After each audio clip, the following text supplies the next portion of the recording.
Yes, but the right answer depends on how severe your sleep apnea is, and that's an important place to start. Sleep apnea, especially obstructive sleep apnea, is not just snoring. It's repeated interruptions in breathing during sleep, which can affect oxygen levels, heart health, energy, and even long-term risk for conditions like high blood pressure and heart disease. The gold standard treatment is a CPAP machine, continuous positive airway pressure, but CPAPs can be expensive, uncomfortable for some people, and require a prescription, so people often look for lower-cost alternatives. Let's walk through the realistic options. First, there are positional changes which are completely free. Some people only experience apnea when sleeping on their back.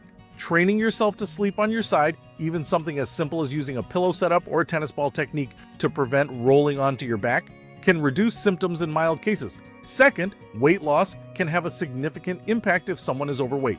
Even a modest reduction in weight can reduce airway obstruction during sleep. That's not a quick fix, but it's one of the most effective long-term, low-cost strategies. Third, there are over-the-counter oral appliances, basically mouth guards that reposition your jaw slightly forward to keep the airway open.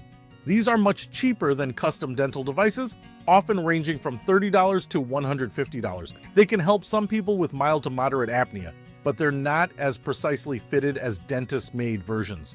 Fourth, there are nasal aids like nasal strips or dilators. These are inexpensive and can help if the issue is partly related to nasal congestion or airflow restriction. They won't solve true obstructive sleep apnea on their own, but they can improve breathing quality. Now let's talk about testing, and because that's often overlooked. Instead of a full in-lab sleep study, which can be expensive, there are now at-home sleep tests that are significantly cheaper, sometimes a few $100s or less, especially through telehealth providers. Getting a proper diagnosis helps you avoid wasting money on solutions that won't work for your specific condition. There are also lower-cost CPAP options if you do need one.